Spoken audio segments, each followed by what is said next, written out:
Hello and welcome to Night of the Demons. I'm the writer. Actually, I'm not the writer on this. I'm the director on this one, Kevin Tenney. And sitting to my left is Jeff Jofrey, supervising producer. And I am Walter Jostin, executive producer. And as you may or may not know, we all worked together for the first time on Witchboard, and this was our second project together. And we were just talking about the fact that the music here, done by my brother Dennis Tenney, who also did the music for Witchboard, is very out there and cutting edge, very synth. And one of the things that I thought of when we did Witchboard was that it had been a very gothic score, and I sat with Dennis and said, these characters are all kids and they're very punk rockers and stuff, and we should go for a synthesized hard rock, way out there kind of score. And now when I listen back to it, I think, oh my God, where did I have the balls to come up with, this kind of score? I would probably never have the courage to do this kind of score now. And Dennis says the same thing. He would probably never have done something like this if we weren't young and foolhardy. But it really, I think, works with the film and is probably the score I get asked about more often than any. Is there a CD? Is there any way to find the score for this film? I think one of the most creative elements of this film, who's missing from this room, is, of course, Joe Augustin, who was the writer and producer. And I think it was a really smart idea of Joe to suggest this animated title sequence. Oh, absolutely. This was totally Joe's call. And as a matter of fact, when he suggested it and then told us what it was going to cost, I was dead set against it because I thought that's money I could put into the film somewhere else. And, who cares about a title sequence? Just titles over black are fine. But he really wanted it, so we said okay. And then the first time I saw a test where the animating artists had done about, just little bits and pieces throughout, and I actually saw it, I realized that Joe was right. This was going to be a great way to open the movie. And I was completely sold after that. And I think there was a few people involved in this movie who were not involved in our first film together, who made incredible contributions. Tedra, for instance, and then the guy who was really responsible for bringing in the animators and executing a lot of the visual parts of this film, including the animation, was Don Robinson, who's a line producer, and David Lewis. And Lee Haxel, I forgot. She also did our sound on Witchboard. That was someone we'd worked with before. Yep. And Ken Eichley did such a great job with the art direction. And Steve Johnson, before, when he was had opened his own shop. This was like his first big gig on his own. And he, needless to say, he's succeeded very well since this because he did such a great job for us. Dave Lewis, a terrific director of photography who did a great job for this. This is still, of all the films I've directed, I think my favorite to look at. I think it's the best looking film I've done, and that's pretty much because of Dave Lewis's photography and Ken Eichley's production design. This thing looks phenomenal, and I give most of the credit to those two guys. Although I will also say this is probably the one film I had more prep time than any other film, and the fact that by the time we got the house early, and I knew that house so well, I knew exactly what lens I wanted to use, and that made a big difference in how I was able to shoot the film. I wasn't doing as much guesswork on the set as I have on other films. I pretty much went in there knowing what I wanted, and that helps a lot. Yeah, I think we knew very early on how important the house would be to this film, and we got it early. It's a house that used to be located on Adams, near USC. Replaced by a Ralph's or something now. Yeah, and it wasn't, for me, the perfect look, but it had a great look, but also it offered us complete and total freedom. We were able to just completely lock it down, have it for a long time. So Ken and his great crew were able to stay in there and just turn it into an amazing environment to work in. I remember when we walked into that place, you had to take a breath because so many cats were living there. The place just smelled like ammonia. And it was and Ken went in there with his crew and cleaned it out and repainted and made it look aged and everything. They did a brilliant job. And Tedra, our casting director, just found all these young kids who were unknowns at the time. A lot of them you'd recognize now have gone on to do other things.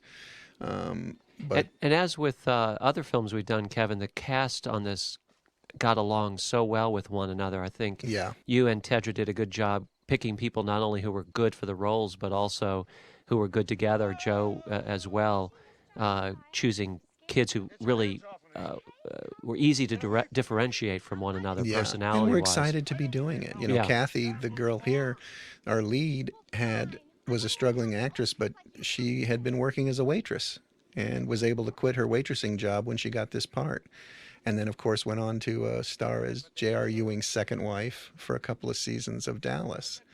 So, I mean, you know, these kids were glad to have the job and came with a good attitude, and they really wanted to work.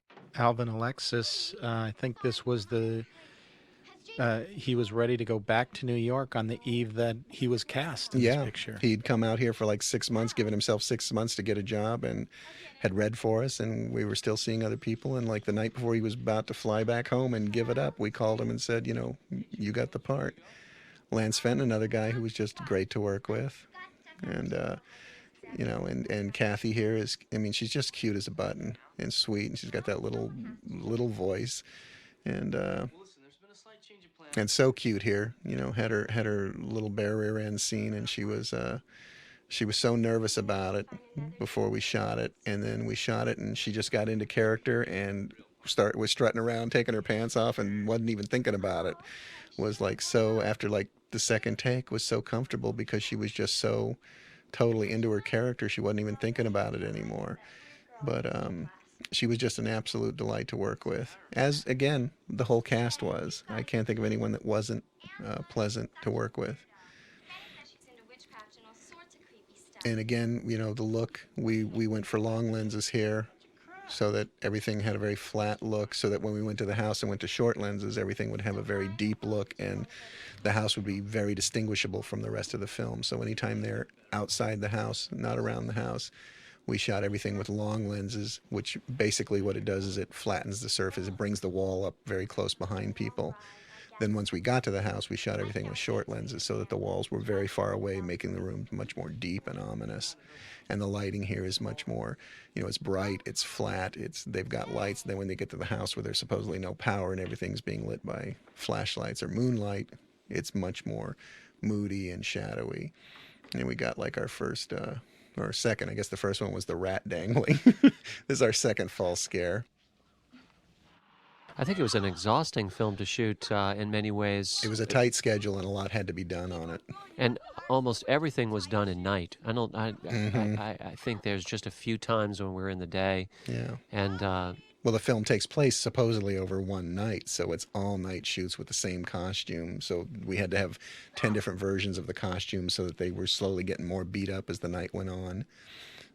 Lots of smoke in the house that was really killer to everyone. And also, it's now not even legal to use that smoke yeah, anymore. That's right. And to create the long shadows in the house and a lot of the other places, we just couldn't create tents outside of these locations that were big enough. So, again, we were in nights almost the entire time. I like the scares, Kevin, that you use just to set up what's going to come later on, the false scares, which were so effective in Witchboard. And I think you took to another level here. And I also, you know, just technically, I think you learned quite a bit from Witchboard, and it was really nice to work with you a second time because it felt like more was coming to the table. Right.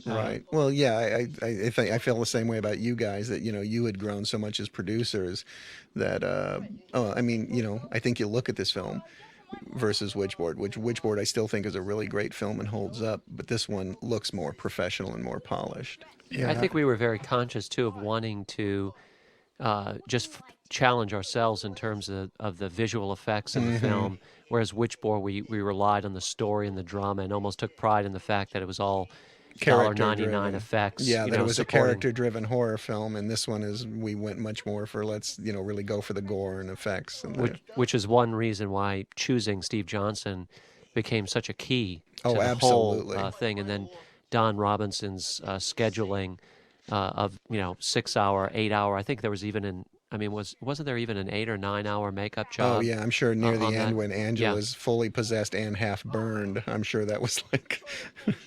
Speaking of which, Amelia Kincaid, who plays Angela, was a sport, because sitting in a chair and getting all that crap put on you for that many hours and then taken off along with several layers of your skin is not pleasant, and a lot of these kids had to. I know Allison Barron actually just sat in the chair and cried one time while he was, because it was so tough on them, it was so exhausting, and it was so bad on their skin, and this has got to be one of the best entrances Linnea's ever had in any movie. Linnea Quigley, the Scream Queen. This film, after it was completed, we shopped it to a number of distributors and decided at some point that we were going to test the film ourselves, and we took it to Detroit, and we opened in 18 screens. September 9th of, was it 88? Yeah, I believe it was 1988. Yep. And it was amazing. And it kicked ass. Well, you kids watching this today, this was a very, very cutting-edge film back in 1988, as Kevin pointed out. The music, just the way we went for it, and some of the special effects scenes. Really, we got great reviews on this picture. And from the very first time that it was screened in Detroit, we never looked back. In fact, Linnea did a whole big promotional piece for us when we opened New York, which was, Thanksgiving weekend, 93 screens in the New York ADI. We were against Scrooged, a big pre-Christmas picture, and we were one of the top grossing films. And Linnea really was great. She did so many interviews, and she is so easy to work with. She knows her lines, hits her mark, and is a complete trooper, and she's there for the movie. And again, so Amelia was just terrific. And for those of you who don't know, Amelia is no longer an actress. She's a pet psychic who's actually written a best-selling book and has traveled all over the world, actually meeting the Queen because of her abilities as a pet psychic. So, see, truth is stranger than fiction. What is her website, Kevin? I honestly don't know. She has but a website, I think it's like Amelia Kincaid. If you look her up, I'm sure you'll find her website. If you notice in that scene, you'll have seen Jim Quinn, who was in Witchboard, who got crushed by sheetrock in that one and had a cameo there. And one of our good friends, Clark Jarrett, who's an actor who agreed to do a cameo. Right, that's right. And another interesting note about Jim is that he is also the voice of all the possessed kids. When they become demons, Jim does the possessed voices, because he can actually do that without any kind of effects. He can just and sound like the demons. And he's done, in all three films, he's done possessed Angela. Whenever she's possessed, he does her voice. It's pretty scary to think he does those effects without any extra help from the sound guys. I think, as much as the effects are totally cutting edge in this, both for their surreal quality as well as their real naturalistic quality. And again, all pre-CGI. Yeah, I think also Joe's characters, which is this mix of, punkers and goth, and the humor is what appealed to me when I read the script. The script itself, as far as the characters just, being fodder for demon possession, wasn't that interesting. But the fact that the characters were funny before they got killed, I thought this will make these characters a lot more likable, and it'll have more impact on the audience when they get killed, because they're funny. They're obnoxious, but they're funny. And little touches like the watching the spider fly cartoon, that was Joe's idea. Again, just a nice, a nothing moment, really. You could have had this scene without that spider fly cartoon on the TV, but it just adds a little extra oomph. And he really worked on getting that cartoon, and finding and make sure it was a special moment that fit with what was going on with his he put more energy into it than I would have, let me tell you. But again, that's the kind of stuff.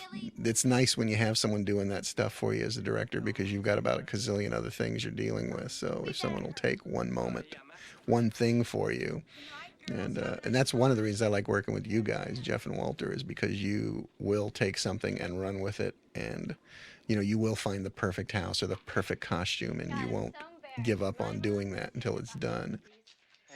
Well, speaking of costumes, it's a nice outgrowth of Witchboard.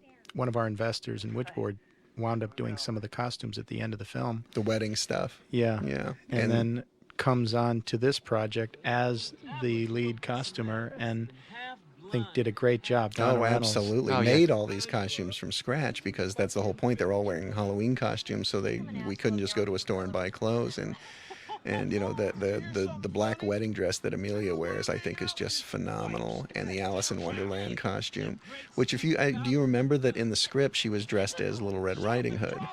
And I said to Joe, I said, one, I don't think we want our heroine dressed in red because that's, especially in a haunted house, it's just going to have demonic, it's just going to read demonic. I said, two, though, there's things in the script that don't make sense that I don't really want to address because we'd have to rewrite too much. Like, why does a door lock itself in one place, but then when they lock themselves in the furnace, the house can't open the door itself, but it can make the linchpins fall out. I said, so if we're going to have things that don't really make sense, why don't we just put her in Alice in Wonderland? And then we're kind of saying, like, hey, this house is Wonderland and nothing makes sense. It does whatever it wants to scare you, and there's no apparent rhyme or reason. And I don't know if that works for the audience in general, but I think on a subliminal level, having her dressed as red is Alice in Wonderland kind of just helps sell that whole, this house is out of control and she's just running around trying to survive the night. Well, Joe, having gone down the rabbit hole a few times, I think I completely understand what you were going for. Again, here's a funny scene with the three kids that have flat and they're all giving each other grief. And Alvin Alexis, the kid who got the part just before he was going to go home, and then playing Roger in the pirate costume, and then Stooge wearing his little pig nose, who was just, again, a great kid to work with and really genuinely funny in real life. And Allison playing, I don't remember her character's, Helen is her character's name. And Phil Tanzini, another guy who just was a joy to work with. And again, funny. Yeah, Tedra did a great job casting this as she's done on every film. Exactly. And if you remember, this was during pilot season, so a lot of people didn't want to commit to our film because they might get a pilot. So a lot of unknowns that normally would be available to us, even though they were unknown, still didn't want to commit to this gory, foul-mouthed little horror film because, and Witchboard, when we were casting this, had not come out yet, so no one knew that we had a success just up the street that was going to be a big hit. So as far as they knew, we were just still these unknowns who'd made one horror film that had been unproven. And, the agents were like, our kids might get a pilot. Do we really want them to be in this gory horror film with nudity? And, now that I think of that too, if you remember, the budget was so tight on this because we were spending so much on effects and all that we wanted to do a SAG film, but we weren't even sure we could pay the SAG wages. And Tedra said, if you cast a certain affirmative action, you have a certain amount of minorities in there, you'll still be a SAG film, but you can pay a little less. And and she just found, so she had to find girls who could act, who were pretty, who would do nudity, and who had some ethnicity. I mean, she had so many check marks she had to fill in any box that she came up with this cast is phenomenal because these kids all did a really great job and they were all great attitudes and just a joy to work with. What I remember so much about Tedra, who we work with on a few films too, is how much she cared about every single character to the point of tears. Yeah. If she didn't have the exact right person, even if she would literally, be on the point of a breakdown, just thinking, oh, we've got to get somebody better for this, or this needs to be right, or what have you. And also very good at expressing her opinions about things. I know with you, Kevin, if she didn't agree with something, just knowing how to really fight for her own ideas. Oh, absolutely. I'll tell you for an absolute fact, I had other actors in mind for Angela and for Sal, Bill Gallo's part. I had another actor for him that I liked better and another actress I liked better for Angela. And Tedra really believed in these kids and just passionately convinced me that she was right and I was wrong. And so I went with her choices, and I am incredibly glad I did. I thought Bill Gallo was the epitome of that character. He was Sal. He just became that part. And Amelia, I mean, when she does that dance later in the film, no one else could have done that dance as well. I mean, she just does a great job. And, she's the only franchisable female villain in horror as far as I know. I mean, I could be wrong. There could be someone out there. Please don't send me letters and cards. But I think, Angela is the only franchisable villain. Going into that Detroit market, we did have some terrific reviews The Hollywood Reporter said that Night of the Demons was the best "It's Halloween, so let's blow away some teenagers" films ever made. Yeah. And there was a number of really good reviews we had going into that campaign. But Angela was actually the focus of the campaign, and I think Walter, you came up with a tagline for the for the poster. Right. Which I thought was too hokey at the time, and now in retrospect, it was like brilliant, you know. But at the time, I remember Jason and Freddy are too scared to come. But you'll have a hell of a time. Yeah, and I had the same feeling after.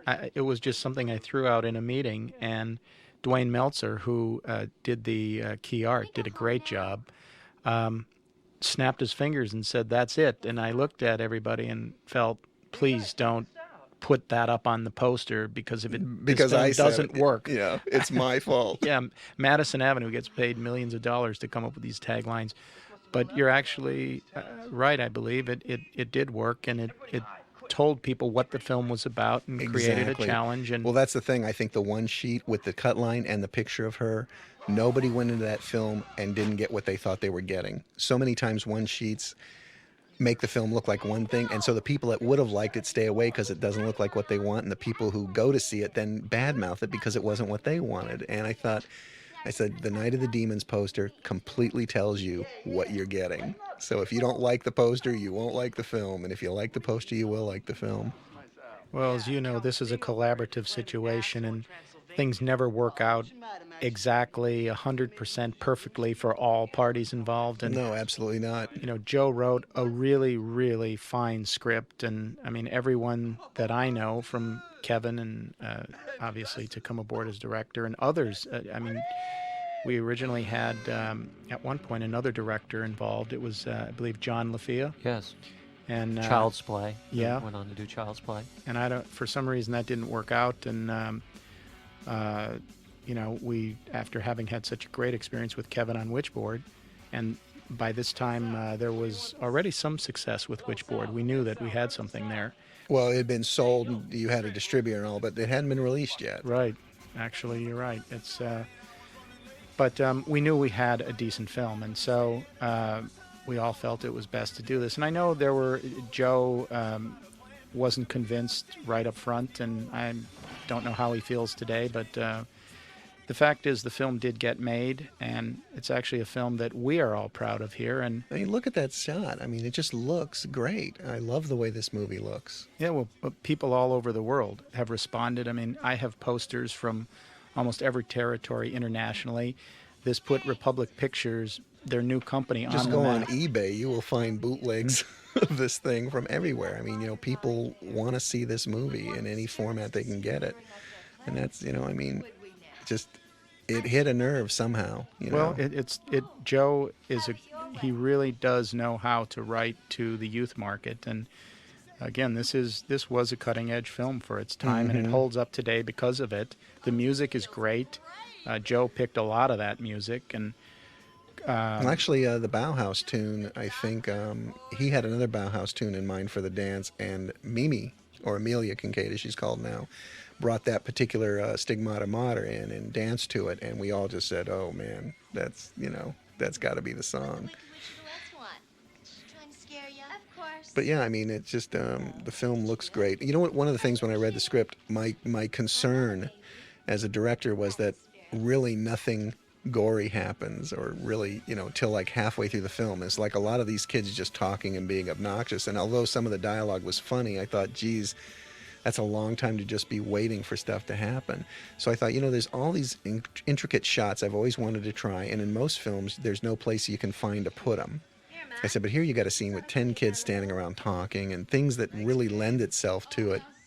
So I just thought, for this first half of the film, I'm just going to go crazy. I'm going to do long dollies and 360-degree shots going around the kids' faces and just anything I can think of that just visually makes the film more interesting to look at. It's not like that where we just went to the end of the room and put it on the floor and got a big wide shot of the whole room from the floor. I just, those kind of shots I just love. And a lot of times only in a thriller or a horror film can you even pull those kind of shots out, because anywhere else they're too intrusive.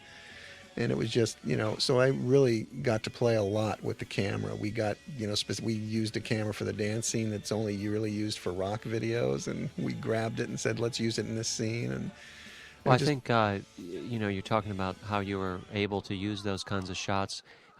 I thought of the script that it was a very efficient script. There was very little waste on the page, and I think that allowed you to kind of riff and do some fun things with it that on another film you would just be burdened by having to deal with dialogue and other things.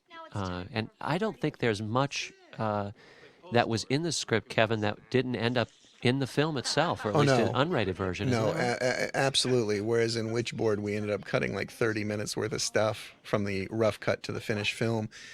Everything that we shot is in this movie.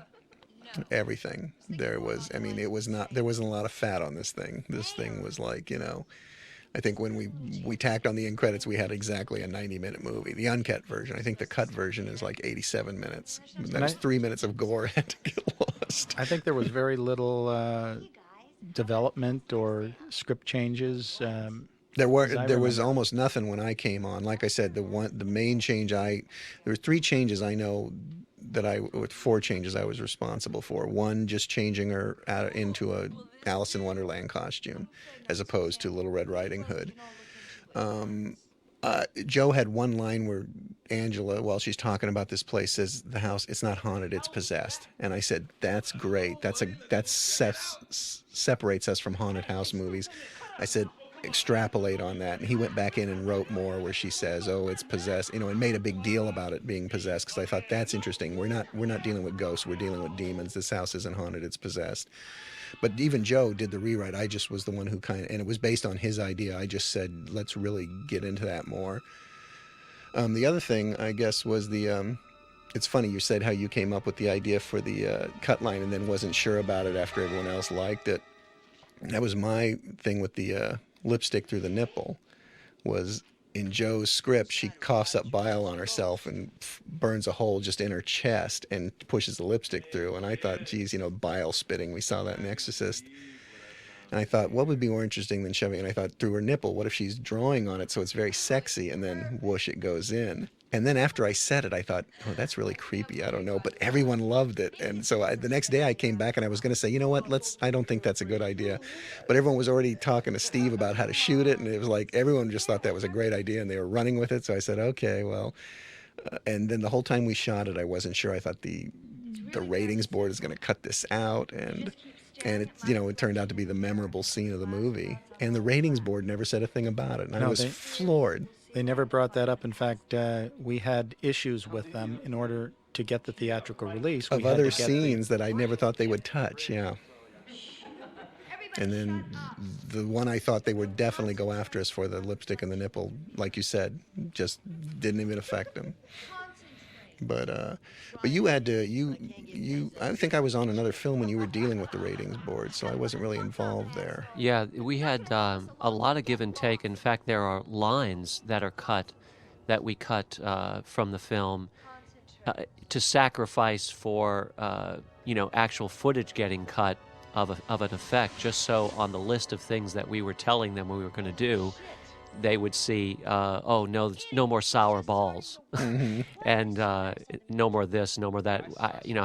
No one knows how the MPA review these changes. Supposedly they see everything, but we just, took a little bit at a time.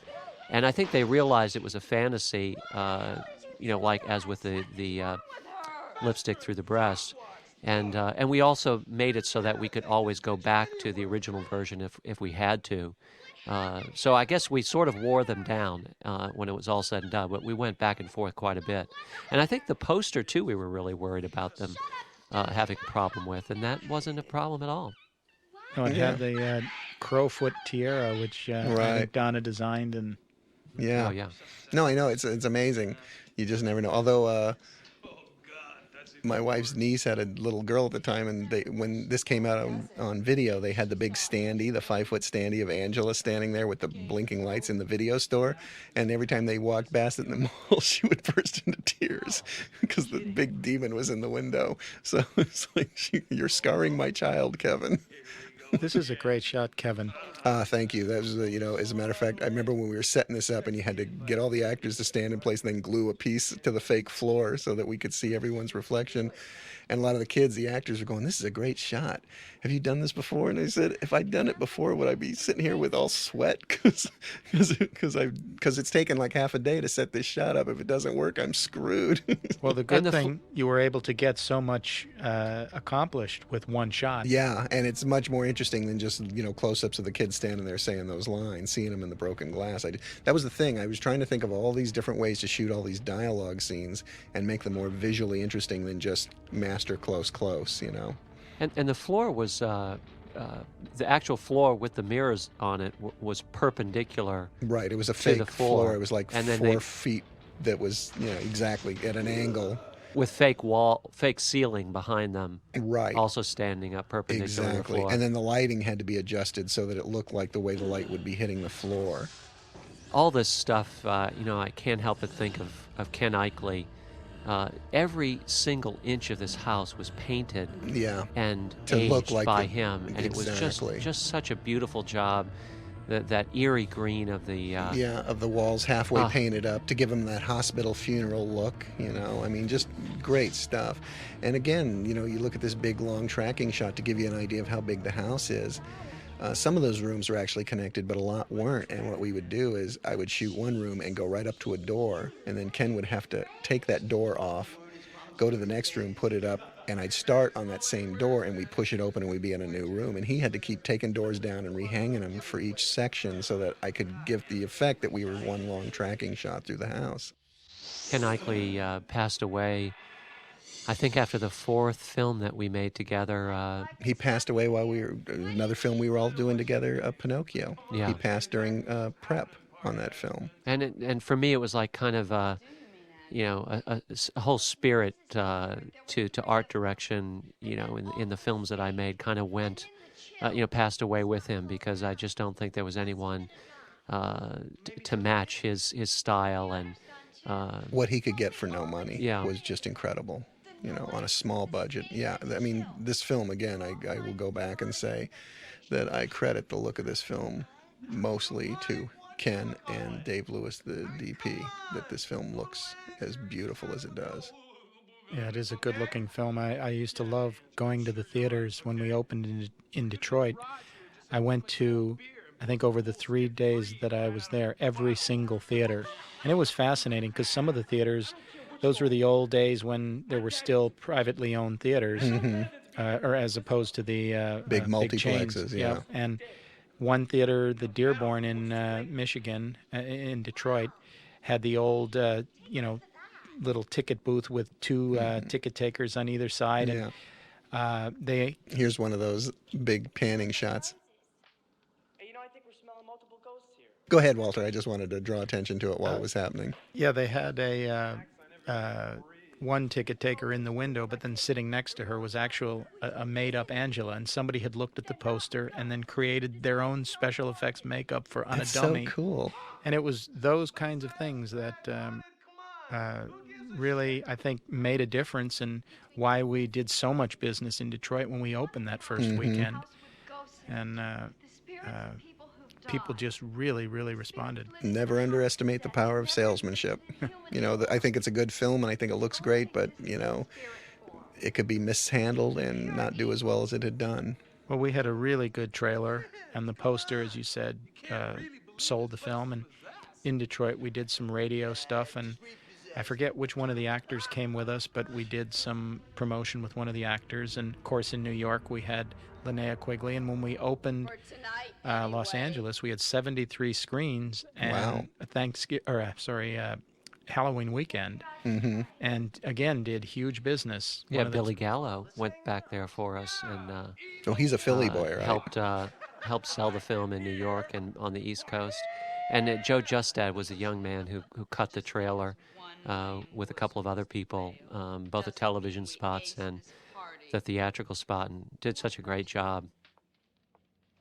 I remember sitting with Mike Mahalich, who was doing all the booking for all the theaters up in Detroit, and we had to go in and beg him. I flew to Detroit prior to all of this and sat down with him at a lunch and said, okay, here's what we're going to spend on the TV and radio, and we're going to do publicity, and we're going to do this and do that, and here's the poster. And he looked at me and he said, okay, I'll give you 18 screens opening weekend. I think opening weekend was 15 screens, and then we widened it. But if you don't spend this money, I'm going to come after you. Because oftentimes people would go in and promise and then not spend the money. And he's got 18 screens that are dogging because no one advertised the film. Exactly. Yeah. So he was completely thrilled with the fact that opening weekend, I think our screen average was, in one theater in particular, $36,000 for the first. In the Ford, Wyoming. Yeah, and that's for this kind of movie and that kind of budget, and it's amazing, you know.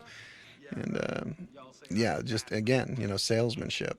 Because the film can be as good as it is, but if no one's heard of it and you don't get it out there, so you don't create that desire to see the film, it just comes and goes.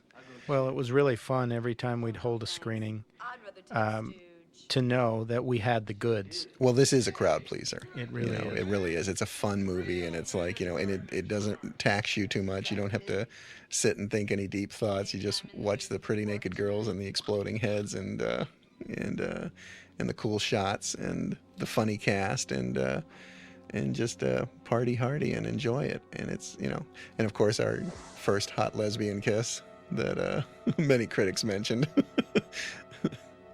And maybe this is what inspired Britney Spears and Madonna. That's right. They stole it from these two right here. We were trendsetters way back when. Now, this was a scene the MPA had a problem with. Really, the two girls kissing? Well, the biting off of the the tongue a little later. Yeah. I know. I hate when that happens, especially on a first date. And Stooge is such a ladies' man. I can't imagine that happening to him.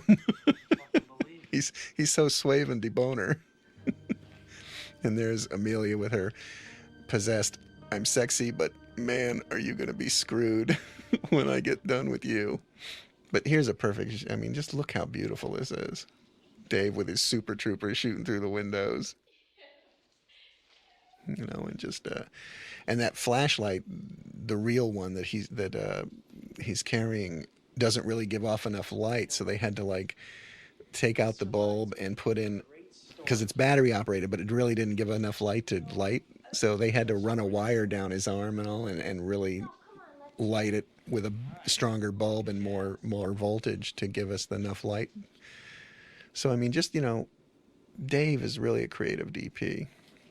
And again, just every shot you look at this house, it just, Ken Eichler just did an incredible job. His whole crew did a phenomenal job.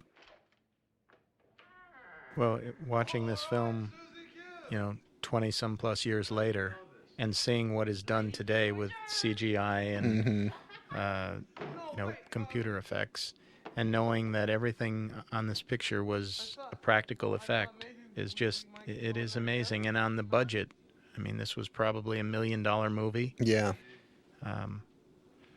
Really remarkable. No, it just, you know, again, though, we had a crew and a cast that were glad to be there. We're working there. We're, you know, actually making the film because they wanted to be making the film. Nobody was just there to collect a paycheck because, let's face it, the paychecks weren't that big. But, you know, it just looks great. And these guys, they just went for it. Hal Haven still breaks me up. Well, it was I thought, a really nice mixture of veterans, kind of no longer rookies, but people that were still fresh to the business, and then all the young, fresh neophytes, never done it before. Right. And it actually was a fun set, and you know, we all know how difficult it is to do nights for such a long period of time. People can get frayed, never sleeping, and exactly. Even if you slept all day, your internal clock still says, "Hey, it's after midnight. Exactly. You should be in bed." Although there are some people who defy that, like Joe, who I think Joe Augustin is such a night person. I think he was always in his prime the later it got. Which, I think that had something to do with all the drugs, though. That's a joke. No cards and letters, please. I think also because of the kind of film, I mean, the script itself, there was an incredible sexual energy on the set. You know, the nights and all these really young, good-looking kids mixing it up. Yeah, it was a cool set in that way. That's true. That's true. I remember Phil coming to me when he was getting close to doing his love scene in the coffin with Jill there, and said, is she going to be like on top of me? And I said, well, you are supposed to be having sex. Yeah, she'll be on top of you. And he was like, well, what if I get excited? And I said, well, she'll probably be insulted if you don't. I said, what can I tell you? I wish I had some magic words for you, but every man for himself. Well, that's the whole idea. You're supposed to be jumping into my arms. But yeah, here's a example of just. I love this. Like, just hold me. 3 words men hate more than anything. Just hold me. But all these trees here we brought. Remember, they were, because this was like a concrete parking lot. Yeah. So we had to put all these trees up ourselves. Again, Ken Eichleigh. Well, this is an amazing part of town. In fact, when we were getting ready to release the film, and Kevin Thomas from the LA Times was doing the screening to critique the film, we wound up staying. I brought the print to the screening room, and he and his friend Francesca Hilton suggested that I stay. And from the moment he saw that house, we, as the film was playing, began talking about that area around USC.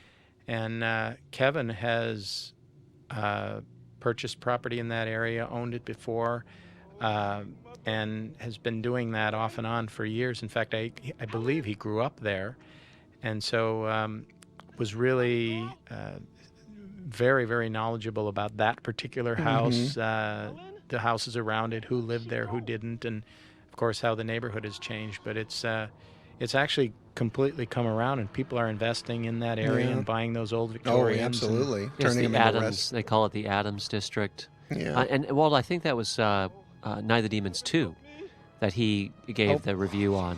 Sorry to correct my elders, but I will say too that Night of the Demons 2, that was one of the best reviews of any film I've ever seen in the LA Times. He really liked. Oh, I remember the review we got in Variety on this one. I called Walter and I said, "How much did you pay this guy?" Because I mean, the review was just glowing. And I remember when I did this film, although I thought it was fun and funny because of the kind of film it was, I was scared to death. My career was over. I thought I better go find another job before this film comes out, because once this film comes out, I'll be unhireable. And when Variety just gave it this rave, I was like, I was just agog. Happily, of course. I was stunned. Was that the review from Columbus? Or was that on Witchboard? That was on Witchboard. Yeah. There was a great review in both Hollywood Reporter and Variety of this film. They were just over-the-top reviews. Yeah. I mean, like I said, I called Walter and jokingly asked how much he paid the reviewer, because I couldn't believe we got such a great review in Variety. Oh, we got so many reviews that we were able to use in the theatrical campaign. But one of my favorite reviews was a review from Texas, our Texas release, which was a negative review, where the reviewer said, if you go to the bottom of the barrel and you dig beneath the barrel, there you will find the producers of Night of the Demons. It's amazing he could know you guys so well.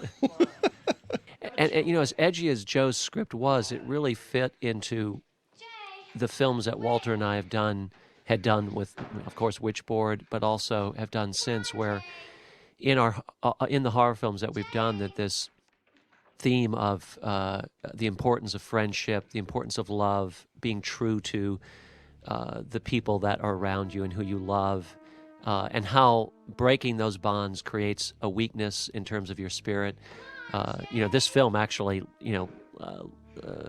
lives up to those kinds of themes in its own quirky way. Yeah, just classic good versus evil, and Joe is like all of us, good and hot Catholic babes, boy.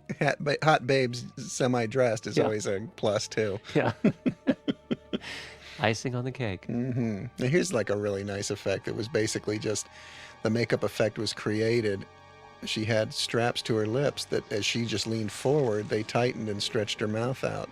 A simple effect, but just looks great, And then same thing in reverse. They had the straps and they pulled her face tight and put this makeup on her that would wrinkle when they released her face. And And those kind of things that just, would now probably be done with CGI, but we had to do all practical.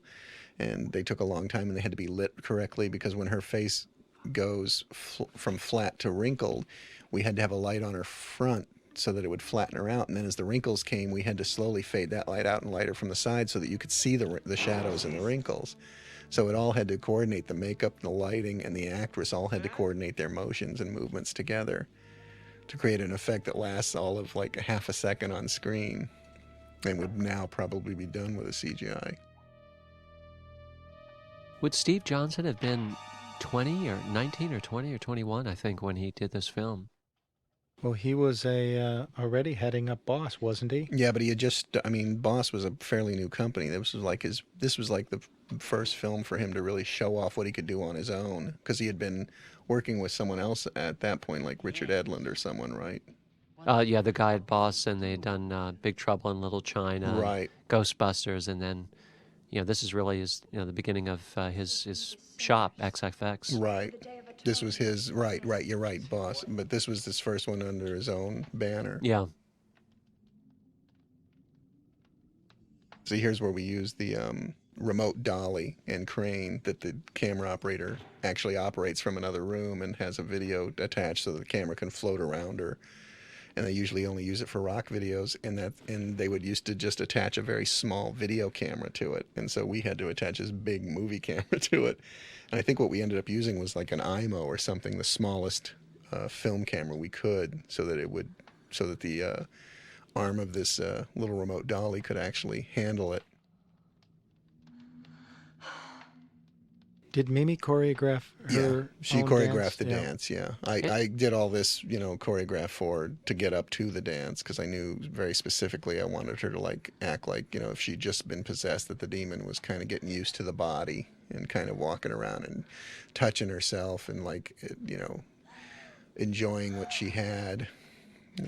And prior to this film, she had done a really hot number in a Stray Cats video. Right. 17 and Sexy and 17, that she was the lead dancer in. But yeah, those kind of shots that you usually on a small budget just don't have time to get. All those different angles of the radio, that I think just that, simple stuff, but it really adds to the visual flavor, milieu, if you will, of the whole finished product. Well, once we finished Principal, didn't we do a whole nother couple of... Well, we did for two of the main effects. When his eyes get gouged, we did that after, because we had a false floor and that big fake head that, actually articulated tongue and eyebrows and everything. And I think another effect shot, we did those two at the end of the shoot as their own separate day of shooting, because they were just so elaborate that we didn't want to lose momentum on the set. What's amazing is you look at a scene like this on a big feature, they would have spent 3 days on just this dance, and I think we spent 4 hours and then still had to shoot 2 more scenes. So, so everyone has to get it right pretty much the second time, because you don't have multiple chances and long periods of time to work out the kinks. But you can tell that's a dancer's body, though. You look at the legs and her rear end, they look like a dancer's body. Because Mimi actually, was a really classically well-trained dancer. So she could, for her to do this wasn't that big a deal. Thank God she, could choreograph it. I would have had no clue what to do. I just figured the strobe would be cool, and we'll get low and jump cut it so that she's mysteriously bouncing around and light it really nice and let Mimi go. And turned out being a really nice sequence, really memorable, and very creepy and sexy at the same time, which isn't always that easy to achieve. Well, Sal certainly seems to think so. Yeah. Bill Gallo, what a character. What a great, again, just him and Hal both were just terrific to work with. He's got such a movie star look. Yeah, he totally, they both really sold these parts. Because, as much fun as the script was, the characters weren't terribly overwritten, and the actors all brought so much to each one of their individual characters so much of it is infused with their own personality. I remember in the script, Stooge's character was just, I mean, he's obnoxious here, but he was just obnoxious. And Hal is just so likable and funny that he makes Stooge, while he's being obnoxious, a likable, funny, obnoxious character. And, another actor, I don't know, could have pulled that off. And here we are the actors are on a platform that's spinning them one way, and then we're going around them on a circle dolly track.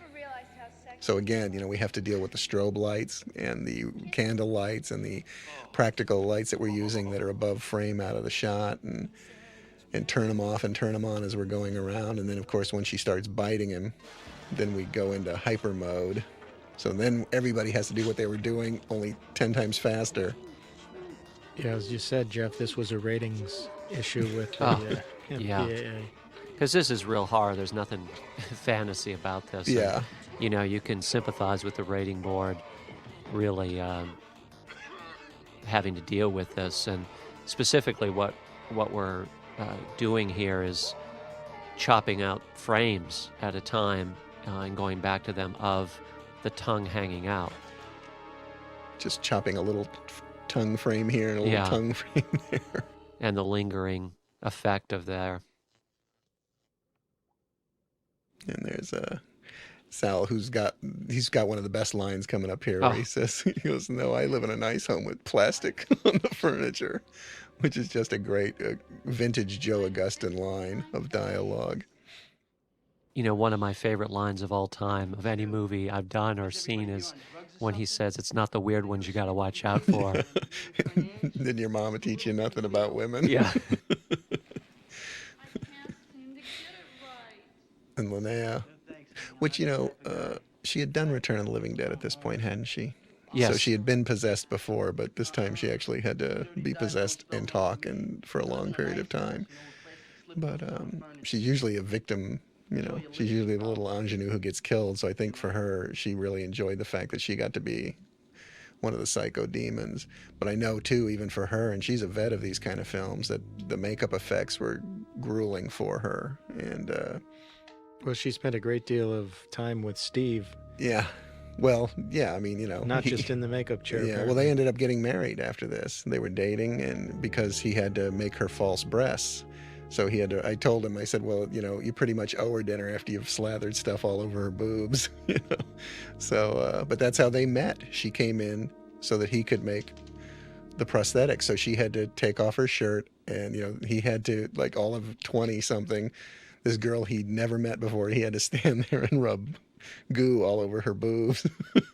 So I remember when we went in to see him later to see some of the effects he'd done, he could not stop talking about what a hottie Linnea was, and how she had the most perfect breasts, and I mean he was very impressed with her. So I wasn't surprised to hear they were dating afterwards, and then eventually got married. But again, Linnea is just such a trooper and such a sweetheart to work with. Now here's a funny Jill, and she's getting. Oh well, here's our scene. We'll talk about this. One of the things we did was we built a whole false front, because rather than have her be topless for real here and then cut into a close up of the fake boob just as she shoves the lipstick in, I wanted to be wide and then slowly push in so that everyone thinks they're looking at her real breasts here, and so they're really turned on, like, ooh, she's topless, she's got great boobs, whatever. And then when they see the lipstick go in, it totally freaks them out that they've been sitting here drooling over some prosthetic boobs, that they thought they were looking at her topless, and what they've really been looking at is some neoprene and gel or whatever. But this turned out... But it is so in your face. I mean, there's really nothing like this to compare it to. Yeah, it's not hard to understand why that becomes the scene that everybody talks about, and the film is really known for that.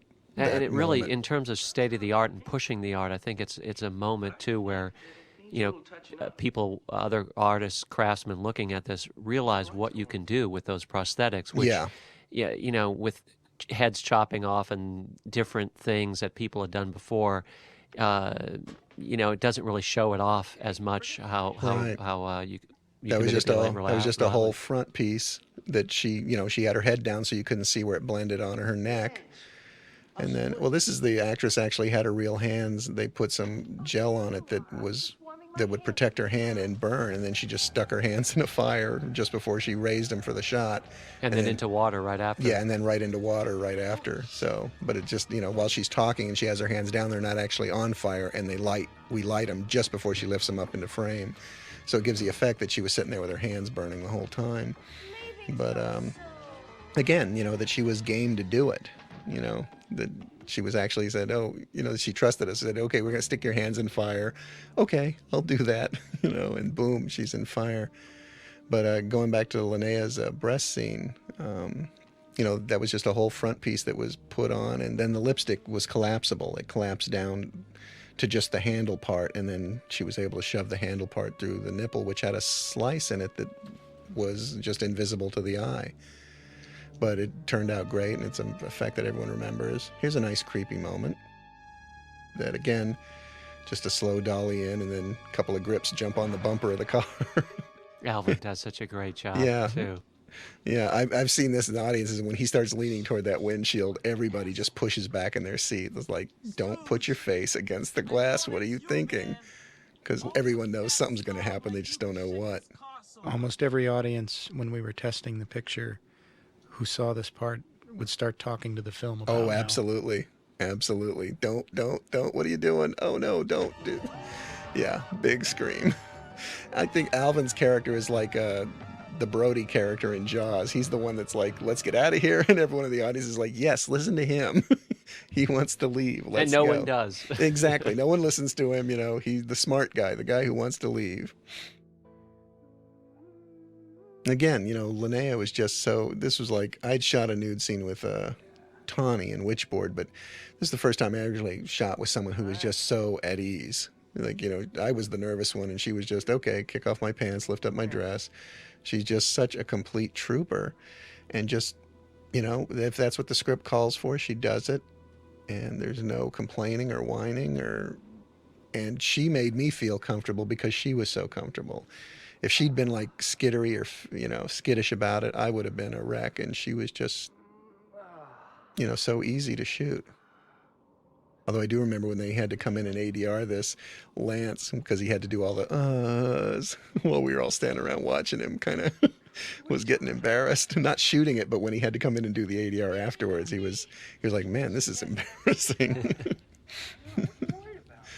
So that's why there's a nice moment too.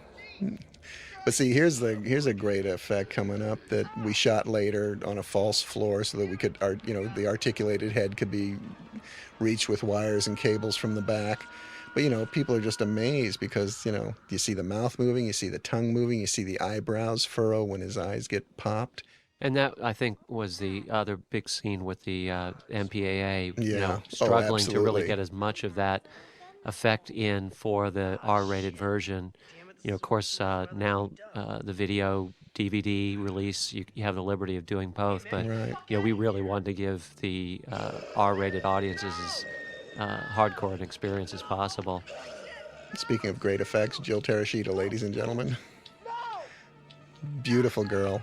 And again, she came in to read when she came in, and she's so like just, hi, how are you? And I thought, oh man, this girl's like an airhead. And then she read, and she was just great. It's like she's so sweet and cute, and then when she had to do the emotional stuff, she was right there for it. Bang. No time to like even develop the character. Just, oh, hi, how are you? Action, boom. And she was totally in character. And the funny thing is, she was not uncomfortable doing her nude scene the way Judy had been, or Judy had been worried about it. So when it came time to do hers, she hadn't even thought about it. And then she froze up because she hadn't thought about it. And came to me after we shot it and asked to reshoot it. And I said, really? And she said, yeah. And I said, but you were so uncomfortable.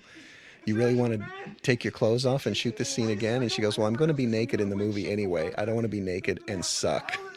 So we figured out a way to go back and just shoot her close-ups later in the schedule. And we went back and reshot her. And she did a great job. But it's just, that's the kind of dedication that these kids had that was just amazing to me. I remember her arriving to the set on the first day, talking about how much these actors really, cared about these parts. And she came up on her motorcycle.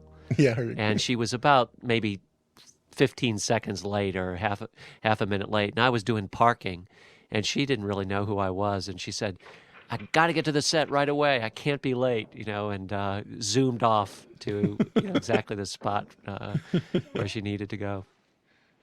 Yeah, they were great. These kids were just so much fun to work with. Let me out of here. And Kathy, again, is a sweetie pie. And again, we just, so much of this mood is just set by the light coming in from the back. I did a low angle shot with a wide angle lens, so that it kind of makes the edges creepy. And then the production design. And they come together and make a great look. As I'm watching this movie, I'm thinking about my kids who are now 10 and 11 and wondering what age should I introduce them to this movie. 22. Well, Patrick your son was kind of grew up around these films, didn't he? Yeah, in fact, I did an interview for, I think it was 2020, about when to expose kids to this kind of entertainment. And I made the mistake of saying that my 5-year-old has seen these movies, and that raised a few eyebrows. But in fact, he had been around the sets, right. Saw that it's not real, saw how they did the prosthetics, and obviously not the breast scene, but some of the monster scenes. And for him, it was just movie making. Right. And he's now, what, how old? He's 21 and a film student at Chapman University. And a very well-adjusted serial killer. Actually, he's a very fine football quarterback. There you go. For his college team. There you go. But I am amazed when I have kids come up to me and say, "Oh, I love this movie. I saw it when I was 10." I'm like, "What were your parents thinking when you see this at 10?" My kids haven't seen any of my films yet because they're all R-rated, and my son's 14 and my daughter's 11. I said, when you're old enough to see our films, you can. Yeah, that's right. You can see them. This was an expensive effect that we did. Yeah, I remember we had guys come in and say, "Well, we'll string her from wires and we'll swing her down the hall, and the wires will be on a big crane." It was like, "No, we're in a real location with a roof. You can't hang wires." "Oh, well, then it can't be done." And I said, "Give me some roller skates." We put her on skates and gave her a push. We have a demon floating down the hall. Yeah, exactly. And it looks great. I mean, it's really eerie, and it's just her on skates. And this is a nice moment too. How about an orgy? Because the makeup on the eyes are just really nice. They really look like his eyes have been gouged out. And she does a little thing with her thumbs there as she's talking. So it's like, and the old bash out the window coming up. But yeah, this kind of makeup just, really took its toll on the actors' faces. They were, by the time the film was done, they all looked like, they'd been applying makeup with Brillo pads. Their skin was just so torn up. And they were just troopers about it because, after you've had it on and taken off once and you know how miserable it is, it takes a lot of inner fortitude to sit back in that chair and let them do it to you again. Yeah, night after night after night. Yeah. Knowing it's going to be an all-night shoot. Yeah, and it's going to be cold and miserable, and you're going to be exhausted and tired. And like I said, one of the girls actually just started crying in the chair. Didn't complain about it, but just started crying in the chair because she was just so miserable. Then still got up and came out and did it. And that smoke, too, when you add to the prosthetics, just constantly being in this thick smoke every night. Oh, yeah. Well, I had just quit smoking a few months before this, and I was over the addiction, but I was coming home in the morning, and I told Susan, my wife, I said, "Man, I can't believe I feel I'm getting all these urges to smoke again after I've quit like 6 months ago or whatever." And then I realized it was because I was breathing in so much smoke on the set that when I'd go home and not be breathing the smoke, I was going through withdrawals again.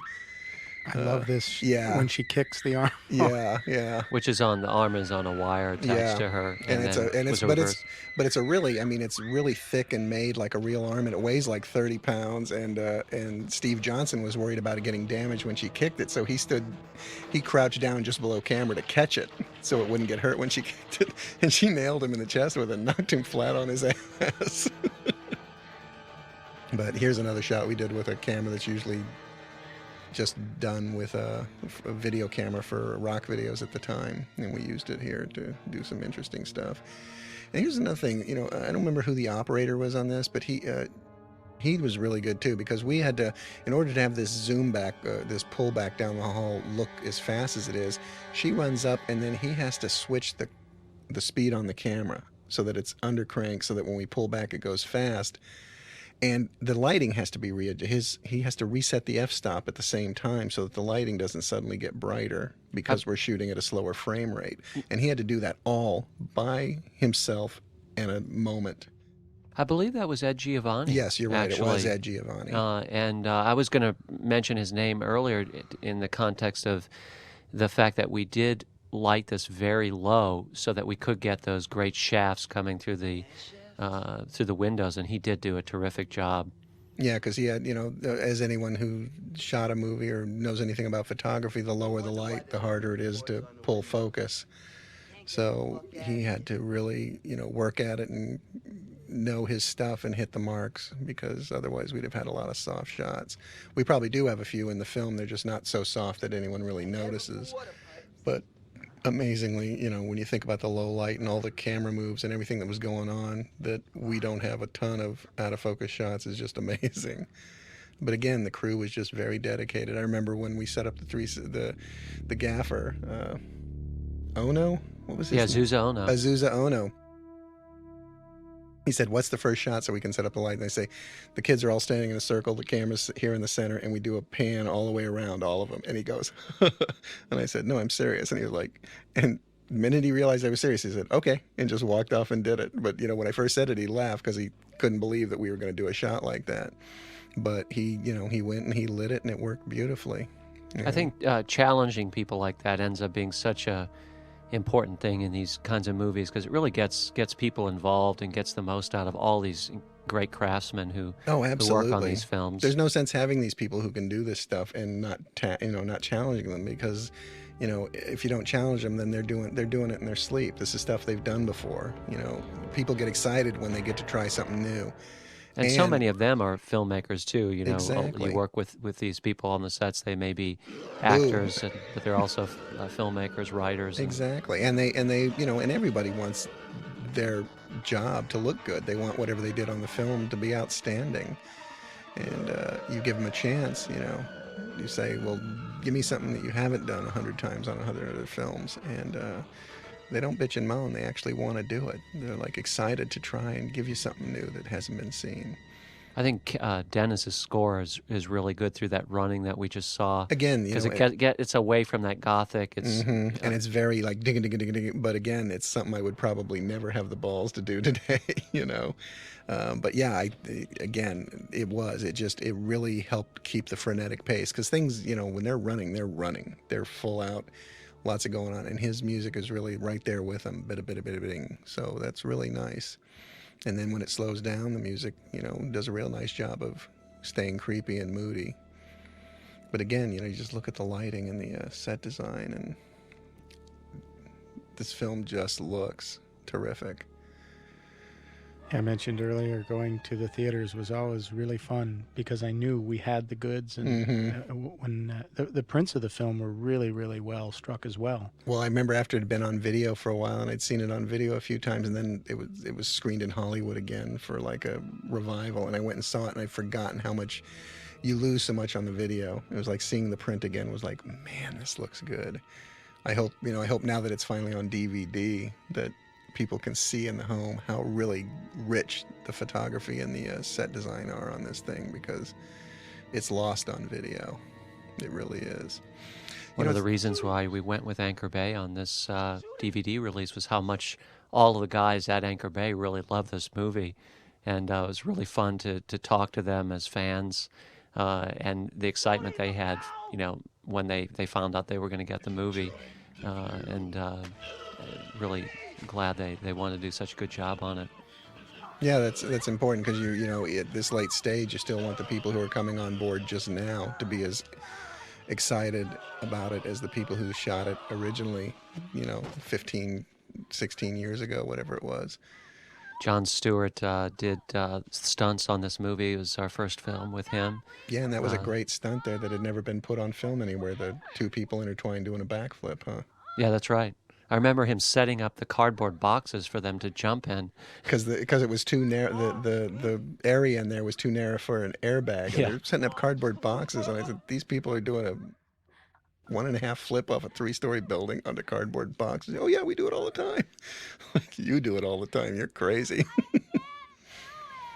But again, you know, she's hanging there on this wire that the wire's going through the fence there and hooked to her waist.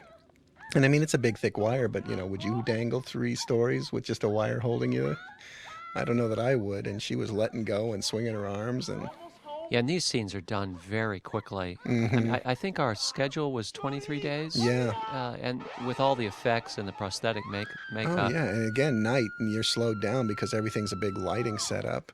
And we have all these elaborate shots where we're on cranes and they're hanging from buildings. I mean, just so we were rushing. And if the actors, if any one of them had been a prima donna or had said, no, I don't want to do that, we'd have been like just screwed. They were great. They were all... This is a shot we had a little trouble with. It was one of the few shots we were outside and the sun was coming up on her. That's right. Usually when you're shooting a film, you're racing sunset. You're trying to get everything before the sun goes down. We were actually trying to get shots before the sun came up. And we had to shoot them. That was the last thing we shot because then the sun was up. And when we shot her close up, we had to shoot looking down at the ground, tight close up, and put, you know, and shade her because the sun was up by then. But, you know, just these shots even, you know, they're just little shots of them running and could have been done simply, and we just went for it. And Dave Lewis, our DP, did a really nice job of lighting them. And that, you know, she's on the camera dolly there, and we're lifting her up while Dave is in a wheelchair, hand-holding the camera and being pulled in front of her. So he's getting the shot looking up at her as she is apparently floating. A lot of ingenuity with just what was available. You know, we had to lay down under the house in the dirt to get that shot. Just, you know, and it was his, I saw the shot when we were scouting location. I thought this would be a great shot, but I can't ask him to crawl back in there and all the rat feces and everything. And he looked at it and went, oh, that would be a great shot if I was laying out there. I was like, great. I didn't even have to ask him. He saw the shot himself and volunteered to do it. And this furnace room, if you remember, was actually just like an open area that connected the 2 sections of the house. And because we wanted to have a fire and we couldn't have it inside the house because the fire marshal wouldn't let us actually do the big fire sequence here in the house, Ken Eichley had to build all these walls and fireproof, flame retard the ceiling, and that whole furnace room is a complete mock-up that he did on the property so that we could do the fire gag. And it just looks... if you look at the aging behind that door, the rust, and it's phenomenal. The cookie that's throwing that light, it's just really great work by Ken. Absolutely. And yeah, and the lighting again by Dave Lewis. And then the thing is, like when the door gets kicked down and we add the metallic big clunky sound, you know, and it looks like a big metal door, and it's like some little styrofoam thing that Ken made, that, you know, so that we could knock it down and pick it up, and it wouldn't be pain, you know, wouldn't hurt anybody and wouldn't be too hard to move around. Same thing with this door. I think it's actually just like cardboard or something. But, you know, he made it up and put the fake bolts on it, and we had the squeaks in post, and you got a big, heavy metallic door. So just, you know, the magic of movie making. But, you know, it's funny, Walter, you said earlier about how your son was like 5 when we made this, and now he's 21. I wasn't even married on this. I was still, Susan and I were dating. We'd been dating since, you know, we were dating when I did Witchboard with you guys. And while we were in post, the 3-day weekend came up, 4th of July, and Susan and I just ran to Vegas and got married while I was in post on this. So yeah, it's been a lot of films. Jeff and I have been involved with over 60 films, and I think we've been involved together on, at least 4, maybe 5 films maybe together. Plus the ones we did theatrical distribution on For a Peacemaker. Right. And so I mean, you know, and plus even when we aren't working together, we've always stayed in touch and maintained a friendship. So it's just amazing because I can remember Patrick running around on the set, a little 5-year-old, or coming to dailies, and, you know, just this little kid, and now here he's like 21 and in college. It's just amazing. Just really gives you an idea of how much time has passed since this It's amazing because a lot of time has passed since we made this, and it holds up amazingly well. It really does. This is the first time I've seen this film in probably 15 years. Yeah, me too. Me too. And it's amazing how well it holds up. I mean, it just, it still looks really good. I think the pacing too is so great, because of the cross-cutting with the different little things that are going on in different rooms. Yeah, it's really an ensemble cast. Yeah. Basically, it's friends with gore. Yeah. But and again, I just have to comment, Steve Johnson's effects are great, and Jim Quinn doing the demon voices is, just did a great job. Yeah, all the demon makeups too are carefully plotted out. Almost every progressive scene also is progressive in terms of the makeup. It wasn't like we sat on one makeup for Angela within, between one scene and another. There were subtle changes throughout, adding different layers. Eye looks, hair, different skin looks, and so forth. Yeah, it was just everybody really stepped up to the bat and, really gave their all. Because again, we'd mentioned the costumes earlier. I just look, she had like 8 Alice in Wonderland costumes. And the costumers had to take each costume, degrade it a little more, and then keep track of what scene we were shooting and where in the night within the story that would be, and how bad the dress would be worn by that point, and which dress she should wear for this scene. And I mean, that's a lot to keep track of. Yeah, and that was a lot of Donna Reynolds, and that's what I mean, especially for someone who this was her first time doing it. Yeah. But it's really a testament to teamwork, and I mean, absolutely. Just like you say, we're all sitting here today together after all these years, and started off with Witchboard, and this was just the second installment of working together. And I mean, all the people that we've worked with on Witchboard and this picture, and then gone on to subsequent pictures. It's so great to work with people that you can count on, and I think that's that mixture of the veteran and the the new, fresh ideas on this film in particular are part of its success. Yeah, and I really believe too that my father always used to say, you take a job, you agree to do a job for whatever money you agree to do it for. You don't then say, well, they're not paying me enough, or this is a dumb job, so I'm only going to work as hard as I have to. You agree to do it, you do it full out. You give them everything you got, because that's what they're paying you, that's what they hired you for. And when I agreed to do this film, I wasn't sure, because I thought the script was, I thought it was funny, but I also thought it was really brutal and really, it's like, oh geez, this could really hurt me in the long term career wise. But I thought, but it's still, if I can pull it off, this could be really special. And I thought, the only way I'm going to know is if I just commit and go for it. And I think that's what everyone on this film did. They just all said, okay, I'm going to be involved, and I'm going to give 110%. And just, there's no way that this film could look this good without everyone involved really doing their best work and really committing to do their best work. Because this was a tight schedule. We had a lot we were doing with very little money and very little time. And that this finished product looks this good is a testament to, like Walter said, teamwork, because everybody involved did a top-notch job.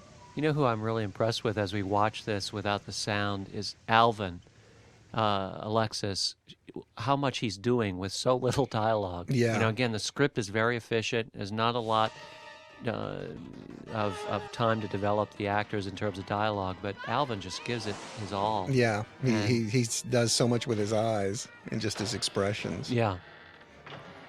And, and here we created a whole scene with ends. We said, we need something when the doors are slamming. What do we got? And we just took all the shots of different scenes before the actors walked in and just cut them all together and just had the empty rooms. And it was like, it's a great moment. It really sells the ominous and the size, how ominous and big the house is. And it was just extra footage that we had, and we tacked on in the editing room to create that sequence.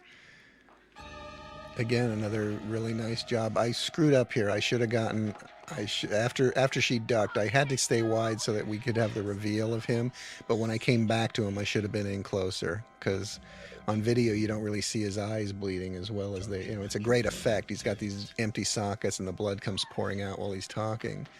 And whereas on the big screen it was really easy to see. it just got lost on the video. And I wish I had punched in for a closer shot when the blood came out. But, again, we were just on such a tight schedule, and to take the time to move the camera closer or put on a longer lens when we had so much still left to do that night. Yeah, I think it was in this scene that Steve Johnson and I had some conflict with one another, just because he did not want to, rightly so, compromise what he was doing on Angela's makeup in that burn makeup, and then also the eyes on him. And, it was just a very difficult dance to, get a lot of this stuff done before the sun up, and also with, the actors going into their 13th, 14th, 15th hours. Now, by this point... Not to mention the crew going into their 20th. That's right. Yeah. And, when you're getting to these scenes, like this I think this is the scene where, where she's coming up to the, these scenes that came before this, where you're getting to the point where all these actors are in these makeups that take 5, 6, 7, 8 hours. And so Steve's got a room of, it must have been, I think must have been 20 to 25 people working on some of these nights, getting these people ready. All really great makeup artists on their own respect. Yeah, but it was like... There's a lot of tension, Yeah, because everyone, like you said, Steve wanted his stuff to look good. But, at the same token, we say, Steve, we want your stuff to look good too, but we also have 4 other scenes we have to shoot. We can't sacrifice all the other scenes just so we shoot the makeup the way you want it shot. So it's a dance, because everybody wants everything to look as perfect as it can. But, the reality is you have so much time, so much money, and so many effects that all have to be done. Yeah. And you just have to finally say which ones are the most important, and which ones will we really give it all to, and which ones can we kind of, do them not as good, but they'll play okay. Yeah, these scenes were just hellish to get done before the sun up. But what I loved is how the actors, was Hal who used to go in his full burn makeup and go across the street to the taco stand? Yeah, and get himself a taco while he was in full burn makeup. Yeah, this house is on the corner of, as Walter had mentioned, is on the corner of Adams and I think it's Vermont. Yeah, it so is. There was a taco stand across the street. Yeah, well, that's a perfect example of movie magic, that we make this house look like it's out in the middle of nowhere. And in reality, it's in downtown L.A. in a very busy intersection. And all the stuff outside had to be 80-yard because there's a line in the script, hear it, even the crickets won't come here. Of course, there were buses and cars zipping by when we were shooting. So all the dialogue outside had to be 80-yard to get rid of all the city noises. In this scene, when I sat with audiences in the theater, they're cringing and scared and all that, and all I can remember is that we could not keep a straight face. The actors would either break up, or me and Dave Lewis, while we were shooting them, would start breaking up because they're all in their makeup going, at us, and we would just lose it. It was like you said, the 14th hour, we were all punchy to begin with, and the kids all in their monster makeup going, would just break us up over and over and over. And it's so funny now that this is such a scary scene finished, and we couldn't even keep a straight face when we were shooting it. The sunrise scene is kind of interesting. We traded this shot for one of the shots from Witchboard that we didn't use. I think the boat blowing up. We did what? Remember? We traded the sunrise. In order to get the sunrise, we traded to a stock house. Oh, right, yes. Oh, we traded one of the boat explosion shots for the sunrise. Actually, it was a sun set, which we reversed. Yeah, exactly, yeah. That's right. We had to trade. We had no money to get the stock shots, so we traded them stock shots. Yeah. We gave him a shot from Witchboard. This was like again, we shot in a black room, the big monster face, and we reflected it in a piece of Mylar, and then just had someone stand behind the Mylar and run their finger up and down, and it distorted the image, and then we just superimposed it on top of the shot of the wall. And it's a nice little effect that, again, the famous Buck 98 effect that anyone can do with their Super 8 at home. Looking at that scene, as you mentioned, you're laughing at it, but I think Steve Johnson sticking to his guns to try to make every single one of those makeups really interesting. If you look at Helen, how her face is off, it makes the horror truly pay off. It's not something that you can just blow off and laugh at. This is, those are the details that make a difference. One of the things that I found interesting, and I never asked you why this choice, maybe it was just time. I loved in the script at the end of this scene, both the kids had white hair. Oh, and we didn't. And we didn't do it in the film. I think one, we thought that might be going too far, and two, Evil Dead 2 had done it where he got scared and a big streak of white hair went down, and we thought, it's just been done in Evil Dead 2. So let's just, and probably also time, because, think about it. I was just thinking, looking at the close-up of their feet, and they're stumbling over all the dried-up leaves. We had to bring those leaves because we're not really in the Midwest. We shot this in L.A., and we don't have fall in L.A. the way they do in the rest of the country, and we had to create fall. Is it good, dear? I thought this was such a great bookend. Yeah. The soul guy in the beginning. No, he's such a grump. He gets his comeuppance at the end. No, it actually is it's a nice little bookend. And, again, if the film had been more serious, you could have never done it. But because the whole thing was done with a feel of camp and fun and a roller coaster ride, it was a perfect bookend. But I remember we had 2 cups of coffee, one he could drink and one that was just there that was red hot for steam. And Bob set down the steam one and said, "Is this the shot where the thing comes out of his throat now?" And I said, "Yeah." I said, "So he's not drinking?" I said, "No." And he said, "Okay." I said, "Action." And just to get himself in the mood, he grabbed the cup and took a swig before the thing. And it was piping boiling hot. And I think he burned the inside of his mouth like really fiercely because he wasn't supposed to take a swig, and he did. And it was the steaming hot cup of coffee for the look. And then we did the take, and he falls down dead, doesn't say anything. I say cut, and he sits up and he says, "On the next take, could I get a different cup? That one's too hot." And it's like, well, yeah, you weren't supposed to drink it. That was one, I believe, that we had to fight with the MPAA a lot, but I think we felt like we could sacrifice it a little because we, would get more in the body of the film if we did. Yeah. Well, what I think is funny about this whole MPAA thing is that they ended up cutting some of the razor blades coming out of the neck. So in order to not have to cut the sound, we go to an extra shot of the wife reacting while you hear him yelling and you hear the things coming through his throat. When you see it, the effect's so phony. 2 full razor blades pop out of his throat. How did he chew those up and swallow them? So it's so comical. But when you cut it and you just hear him screaming off camera, it's actually, I think, more disturbing because then it plays more believable and more violent. Yeah. To see the big razor blades popping out of his neck, even though it was bloodier and gorier, I think is less horrifying because it's obviously so, fantasy and silly. But hearing him just moan is a whole different ball of wax. Again, hats off to Steve Johnson and Eric Fiedler, Kevin Brennan, all these guys just giving. I ended up working so with Kevin much. on another film later, and he, again, did a great job for me. This was just a phenomenally good crew. Steve himself, within his own crew, just runs a very tight department and just brings a lot of artists to the table. And just a good group of people to work with. And you know what, too? This film was probably one of the best times I ever had making a movie. And part of it was the crew, and part of it was the fact that because like Witchboard had serious moments where the actors had to really delve deep emotionally. So you have to kind of quiet down on the set and give them that. And the characters are all pretty, one-dimensional, and they're just party kids. And so it was like you never had to really go to a serious place for any scene. It was all kind of fun and just, we're here to blow up heads and do some fancy camera moves. So it was really a fun film to work on, in spite of the fact that we were, under the gun as far as time and money. But in some ways that even made it more fun because you felt like it was like guerrilla filmmaking. And I tell you, it was a good time. I had a good time sitting here with you guys and watching it again and reminiscing because, like Walter said, I don't think I've seen this in 15 years.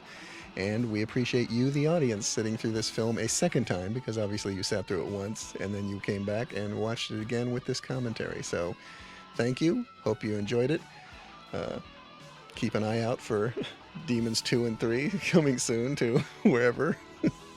And guys, any last thoughts before the credits end? I want to say I enjoyed working on this film a lot, but I also remembered for how much hard work went into every single frame of it. I think, especially Joe tried to push all of the elements outside of the script as much as he could, and we brought in some just great artists who were involved in this, from Don Robinson to David Lewis, Steve Johnson, and I think that what you see here is not something that just happened by accident. Absolutely not. Made a lot of great friends making this movie, and we're all still here today to be a testament to that. And hopefully we'll be here for the next one. Absolutely. Okay. Adios, folks.